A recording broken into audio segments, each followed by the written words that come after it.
Hello, welcome to all of you in today's virtual class. Today we will discuss the practical number 10, that is the drug promotional literature and interaction with the pharmaceutical representative regarding the drug. Our spiritual guru Pramukh Sai Maharaj often said that education without character destroys us and education with character protects us. Means લક્ષણ સાથેનું શિક્ષણ એ રક્ષણ કરે છે અને લક્ષણ વગરનું શિક્ષણ એ ભક્ષણ કરે છે. By keeping these words in mind, let us discuss today's practical, that is the DPL, drug promotion literature first. Now, question arises in our mind, what is the DPL or what is the drug promotion literature? Name itself says it is a literature or brochure which is produced by the pharmaceutical company to promote the advertisement of their drug to the doctors and to the society community. Now we will see the definition of the DPL, drug promotion literature. Actually, it is the needful source of information regarding the drugs which provide its complete knowledge about the nature of drug, class of drug, pharmacological effect of drug, known side effect of drug, drug-drug interactions and contraindication for the medical practitioner as well as for the patient. This is one of the DPL, drug promotion literature, which is produced by the pharmaceutical company Torrent. The name is given at the right side bottom. The brand name is the ThioBuild, which contains the thyroxine sodium in 4 doses from 25, 50, 75 and 100 microgram. Indication also written here. It is given in case of clinical and subclinical hypothyroidism. This is one of the example of the DPL. Now we will see how to evaluate this DPL via various points and criteria in next slide. Now before seeing the criteria to evaluate the DPL, first we will see the source of product literature, which is categorized as primary, secondary, tertiary and promotional literature. The primary product literature from which we can gain the knowledge of the drug, which are the scientific journals and pharmacopoeias like Indian Pharmacopoeia, British Pharmacopoeia, US Pharmacopoeia, etc. Secondary source of product literature are Index Medicus, Medline and International Pharmaceutical Abstract, etc. Tertiary source of product literatures are compendia, recognized textbook and review article or clinical article. And last is the promotional literature, which is produced by the pharmaceutical company to promote their product, which are the folders or leave behind leaflet or via internet or sometime via the mail. Now this figure illustrates a medical representative describing the DPL, drug promotion literature, to the physician or doctor regarding the nature of drug, indication of drug, side effect, warning, precaution, dosage form, etc. to the physician.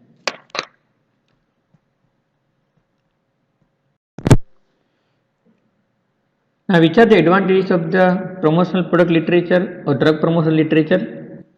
It is very beneficial to the doctors, pharmaceutical representative, pharmaceutical company and general community, general population as well. How is it beneficial to the doctor? Yes, with the help of DPL, doctor can easily recognize new drug and new aspect of new drug like indications, contraindications, precautions, warning, dosage form, dosage schedule, etc. can be easily known from the given DPL. It is also beneficial to the MR, medical representative. With the help of DPL, medical representative easily explain all details, each and every points to the doctor very easily with the given charts, given figures, etc. So he can easily explain all details to the doctors very well.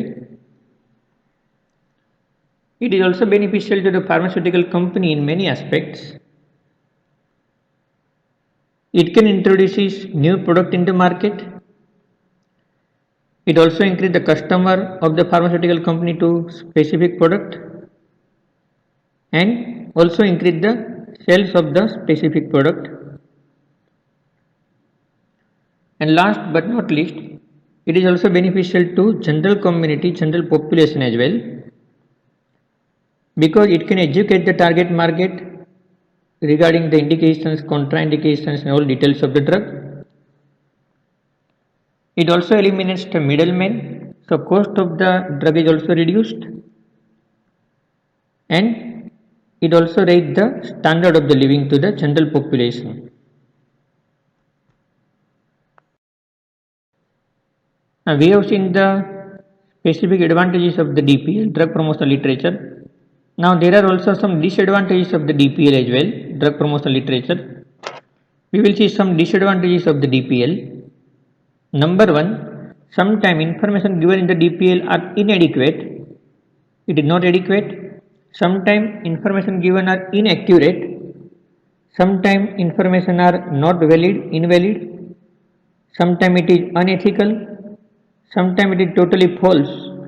Sometimes the catchy sentence of the DPL are misleading to the communication. Sometimes it is biased and deceptive, or sometimes it is based on the study of poor methodological quality. Sometimes the catchy sentence of the DPL can lead to monopoly in a particular brand of product. So sometimes monopoly arises in the common population. It can also create artificial demand for a product, and it also increase the price of product as well, because some prices are wasted in the promotion of the DPL.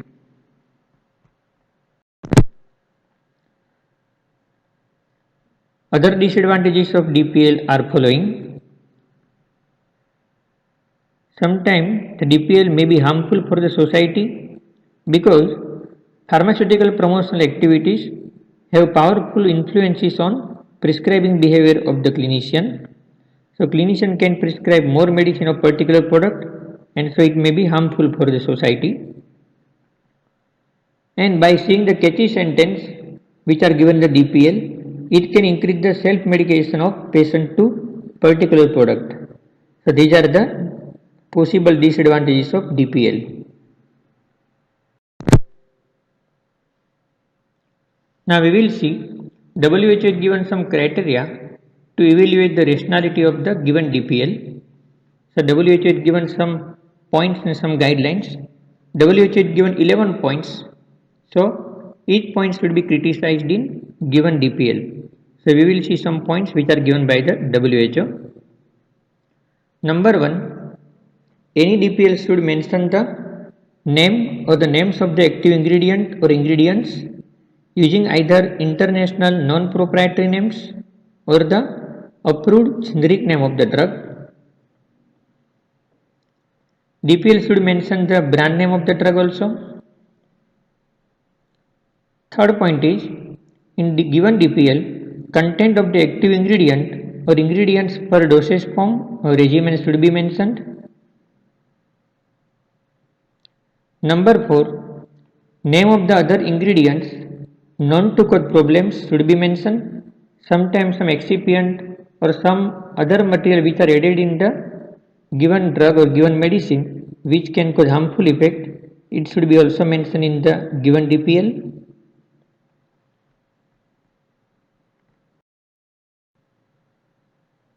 WHO has given other points also, other criteria also, which can fulfill the rationality or appropriateness of the given DPL, which are following. In DPL, dosage form or dosage schedule of the drug or the regimen should be mentioned. Number 7, side effect and major adverse drug reactions of the drug should be mentioned in the DPL. Number 8, precautions, contraindications and warnings of the given drug should be there in the DPL. Number 9, major drug-drug interaction should be also there. Number 10, name and address of the manufacturer or distributor should be mentioned in DPL. And last point 11 number, reference to scientific literature should be mentioned in the DPL.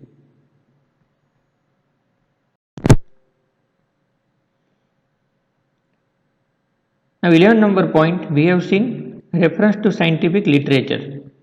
What is it? Sometime in the given DPL, indication of the drug is mentioned, but proper scientific literature or proper scientific evidence is not mentioned behind that indication. So, what is the reference? Actually, DPL should mention the reference of the particular indication as well. Now, we will see one example of the reference. Here we can see one example of the reference. First, name of the investigator or author is written, Bernard M.Y., Wong Y.L. and Lau C.P. Now they have conducted one study. The name of study is also mentioned. Name of study is Queen Mary Utilization of Antihypertensive Drug Study, Quad Study, Use of the Antihypertensive Drug Classes in the Hypertension Clinic between 1996 to 2004. So second point should be name of the study. Third point we can see the journal of the publication. Here they have published this article in one journal. Name is written British Journal of Clinical Pharmacology. So there should be name of journal as well. Next point is the year of publication of that article. Here it is mentioned it is the 2005. So this article was presented in the year 2005. Then one number is written 60. So that is the 16th year of the publication of that journal. And in bracket 1 is written, 1 is the first issue in 16th year. So 16th year and first issue of that year. It is given in the page number 90 to 97. So here we can see one reference, ideal reference. All points should be mentioned in the reference.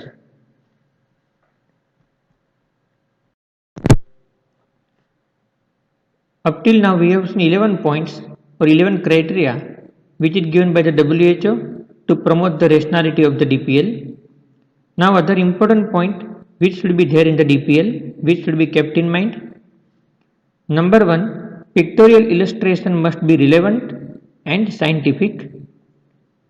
Number 2, it should not make any claims like magical remedy or only cure, etc.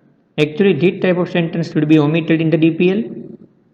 And number 3, catchy phrases or irrelevant pictures or charts and table should not be there in the DPL. In this slide, we can see some catchy terms or catchy sentence which are mentioned in the various DPL produced by the various pharmaceutical company. First sentence is the bounce back to life. Second is the healthy heart, happy life. Third is the put smile back. Number 4th is the addition to diabetic care. Or the 5th is the new wave of the iron salt, etc. etc. Such points should be omitted in the DPL. These catchy terms or catchy sentence should be not there in the DPL. Now we will see journal work and question answer session.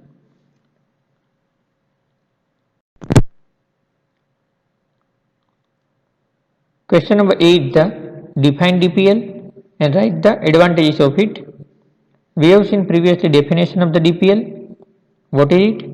It is the needful source of information regarding the drugs which provides complete knowledge about the nature of drug, class, pharmacological effect, non-side effect, drug-drug interaction and contraindication for medical practitioner as well as for the patient.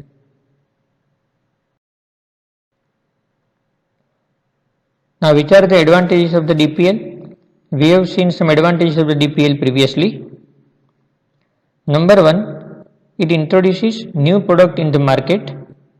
Number 2, to increase the prospect, increase the customers to the pharmaceutical company. Number 3, increase the sales of the pharmaceutical company. Number 4, it fights the competition. Number 5, it increase the goodwill of the concern. Number 6, it also educates the target market. Number 7, it eliminates middlemen. Number 8, it supports the salesmanship. And number 9, it increases the standard of the living of the community.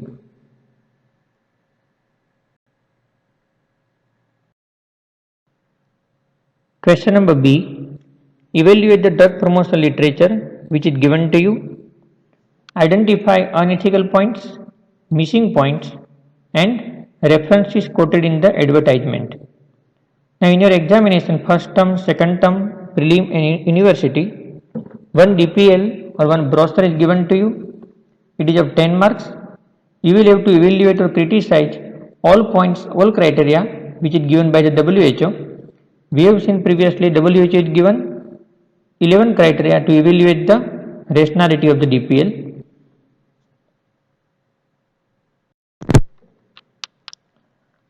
Here we can see one DPL given by one pharmaceutical company, and now we will give our comment whether the all WHO criteria are fulfilled or not. So we will give our evaluation by the WHO criteria. We will see all criteria one by one in this DPL. WHO is given one criteria, first criteria, that is the name of the active ingredient, present or not. Yes, it is present, given. Name of the active ingredient is the Itodolec, so it is given here. Point number 2, whether brand name of the drug is given or not, present. Brand name of the drug is the Itova ER, so it is mentioned here. Point number 3, whether content of the active ingredient per dosage form given or not. Yes, we can see the active ingredient per dosage form. So Itova ER is available in two dosage form, 600 mg and 400 mg in tablet form. Point number 4, name of the other ingredient known to cause problems are mentioned or not. It is not given, not mentioned. Here Itova ER contain one ingredient, that is the active ingredient, name is the Itodolec, and we all know every drug also contains some inactive ingredient to stabilize the given drug. So here name of the other ingredient is not mentioned and their side effect is also not mentioned, so it is absent. Next point, whether approved therapeutic uses are given or not. Yes, therapeutic uses are given. One use is the osteoarthritis and second is the rheumatoid arthritis. So indication given, mentioned. Next point, whether dosage form or regimen is given or not. It is absent. Actually dosage form is different from the 600 mg and 400 mg strength. What is the dosage form? Actually here dosage form is the dosage schedule regarding the frequency of the drug, total duration of the drug therapy in the given indication. So here we can't see dosage form or dosage schedule. We can only see the dose strength, that is the 600 mg and 400 mg, but total dose schedule in the given indication, osteoarthritis and rheumatoid arthritis, it is not mentioned.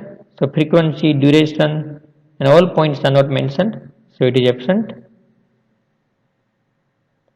Next point, whether side effect and major adverse drug reaction are given or not, it is absent. One point is given here, we can see renal safety. It is written, Itodolec causes no change in the renal function in patient with renal insufficiency. So in kidney insufficiency, this Itodolec is the safe, but other side effect and major ADR are not mentioned. Next point, precaution, contraindication and warning are mentioned or not. It is not mentioned, absent. Next point, major drug-drug interaction are given or not. It is not given. Next point, name and address of the manufacturer is given or not. It is given. Here we can see the name of the manufacturer, that is the Ipca, and below we can see the address of manufacturer as well. So both are mentioned here. And last point, 11 number point, reference to scientific literature is given or not? Yes, it is given present, but it is inappropriate. We can see the indication of the ETOA ER, that is the osteoarthritis and rheumatoid arthritis. For this particular indication, one scientific reference is also given below. Here we can see in very small letters scientific literature reference. Actually it is given, but it is inappropriate. All points in the scientific literature are not given, so it is inappropriate. It is mentioned but inappropriately. So these are the all points of the DPL, 11 points which are given by the WHO. So by summarizing all points, we can say that the given DPL is not rational according to WHO criteria. Up till now, in the ETOA ER given DPL, we have seen the 11 criteria given by the WHO, and we have seen that the given DPL is the not rational according to WHO criteria. One important point is also here. We can see one chart or graph. It is written over the graph that there is a significant improvement in the patient's condition by 2 weeks. Here two drugs are compared. One is the etodolac, which is the ETOA ER ingredient, and second is the diclofenac, which is the other analgesic. Both are compared here. We can see it is written below. Percentage improvement with the etodolac was 77% versus 65% with the diclofenac. So actually superiority of the etodolac is claimed against the diclofenac, but the scientific literature for this superiority was not mentioned. And second point, by seeing the graph, the lower portion of the graph is not mentioned here. It is not shown. Only the uppermost portion of the graph is shown. So it is the catchy. Here if we see the uppermost portion of the graph, on the overlook it can say that the etodolac is very superior as compared to diclofenac, but actually it is also only 12% superior as compared to diclofenac. So these are the other important points apart from the WHO criteria. Now this is the answer of the B1 DPL, that is the ETOA ER DPL, which contain the etodolac as the active ingredient. We have seen all criteria given by the WHO, and we have evaluated this DPL very well previously.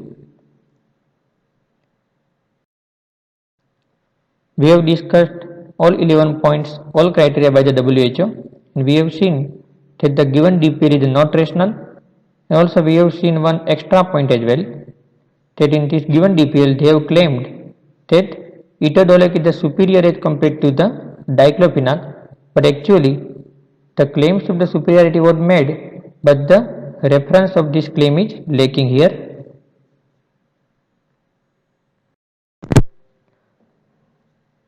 Here we can see the second DPL, that is the B2, and here also we will evaluate the all WHO criteria to see whether a given DPL is the rational or not.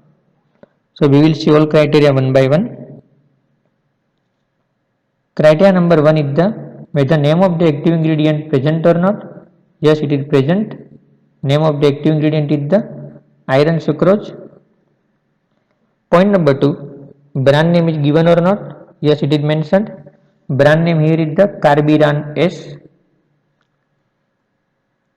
Point number 3, content of the active ingredient per dosage form is given or not. It is given.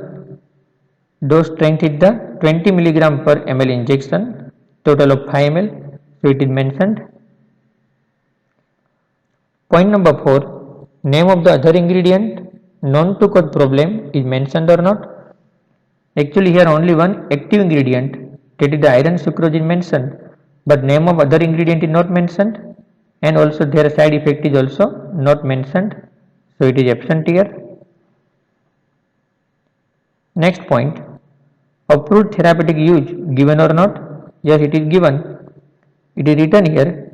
It is indicated for prevention and treatment of iron deficiency anemia during dialysis, during pregnancy, and during chronic blood loss. So indication is given here. Next point, dosage form or dosage schedule or regimen is given or not.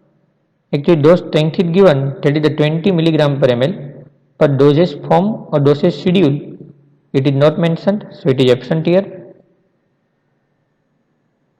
Next point, side effect and major adverse drug reaction are given or not, it is absent, not mentioned. Next point, precaution, contraindication and warning are given, no, it is not given, absent. Major drug-drug interaction are given or not, no, it is not mentioned, absent. Next point, name and address of the manufacturer given, both are not mentioned, name is also not given and address is also not given. And last point, reference to scientific literature is given or not. So here they have not given the reference to their indication, they have mentioned the indication that iron sucrose can be given in iron deficiency anemia, but for this indication reference is not given, not mentioned. So by seeing all these 11 points, we can see that according to WHO criteria, this given deal is the not rational.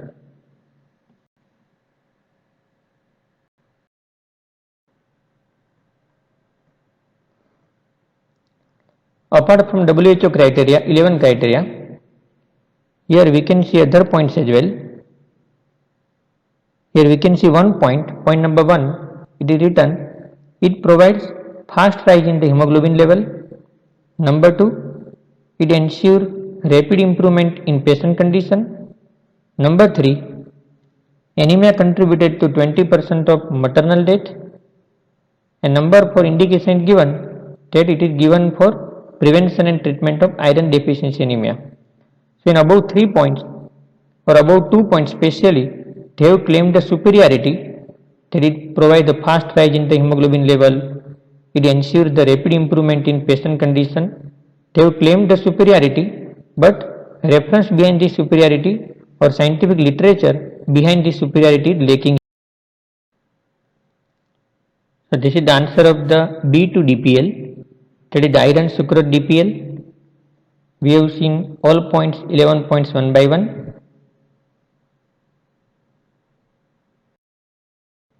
And apart from these 11 criteria, we have also seen that they have claimed the superiority of the iron sucrose, but reference behind this superiority is lacking here.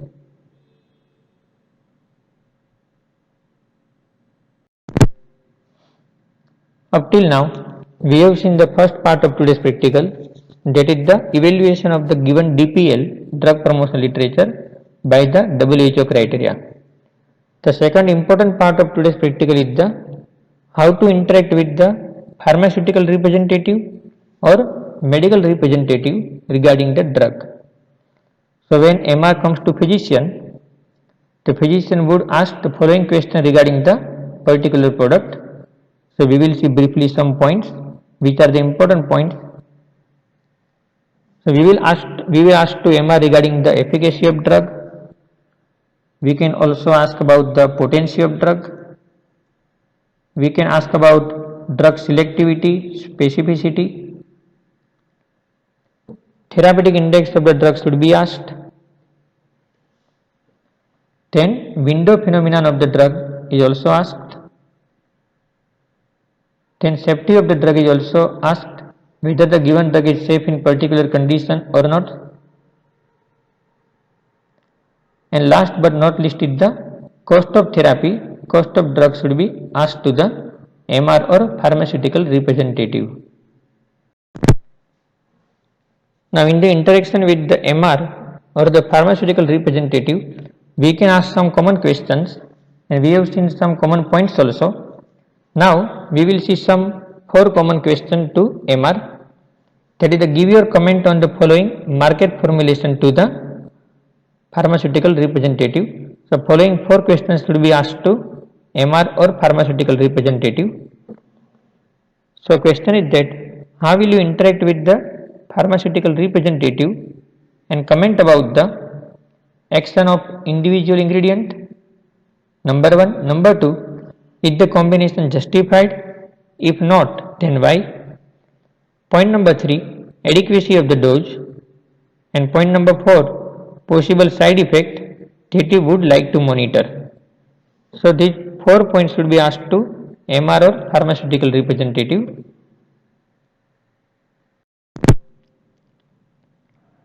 Actually, in your journal, various examples are given from the GIT, respiratory systems, and the hematological systems. Various FDC fixed drug combinations are given, and their 4 questions and their 4 answers are also given. Here we will see one sample from your journal. One example is given. The brand name is the Evil Expectorant, which is given for pharyngitis with the dry cough.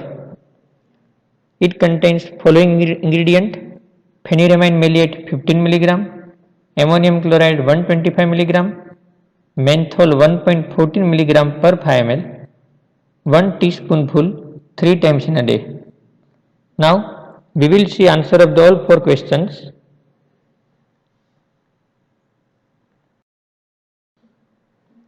Actually, doctor or physician would ask about the all 4 questions to the medical representative, and then MR will explain about the details of the all 4 questions.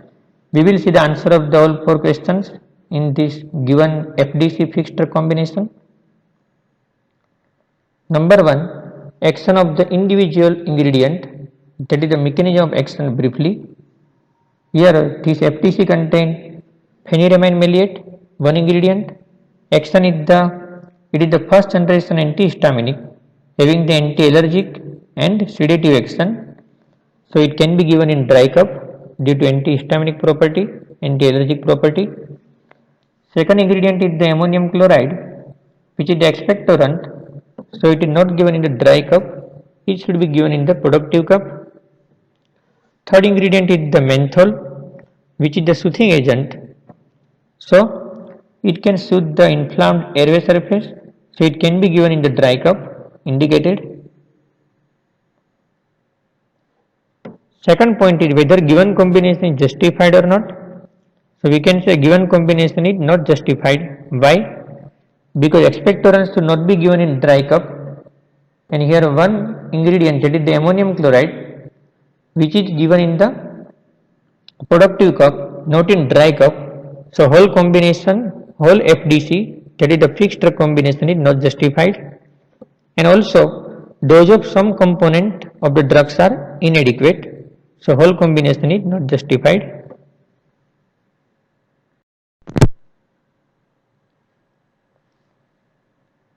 Now we will see point number 3 and 4, evaluation of the given Evil expectorant. Point number 3 is whether the dose of the given ingredient is adequate or not. Dose of the phenyramine maleate is not adequate. Actually correct adult dose is the 25 to 30 mg 3 times in a day. Dose of ammonium chloride is also not adequate. Correct adult dose is the 300 mg 3 times in a day. And last point is the side effect and precaution of the given combination. One combination of one drug is the phenyramine maleate. Important side effect of the phenyramine maleate is the sedation. So it should be avoided during the driving, and also it should be avoided in the heavy machinery workers because it can slow down the body reflexes, decrease the alertness. So it should be avoided in the driving person and person with the heavy machinery working. And also phenyramine maleate possesses the anticholinergic property. So anticholinergic side effects are there like dryness of the mouth, blurring of the vision, GIT upset, and urinary hesitancy are other side effects of the phenyramine maleate. Other ingredient is the ammonium chloride. Important precaution in the ammonium chloride is it is contraindicated in renal and hepatic impairment. So it is not given in patient of the kidney and hepatic disease. So this is all about the given combination Evil expectorant. Other examples are given in your journal. You can refer examples from the respiratory system, GIT system, and hematological system in your journal. Thank you.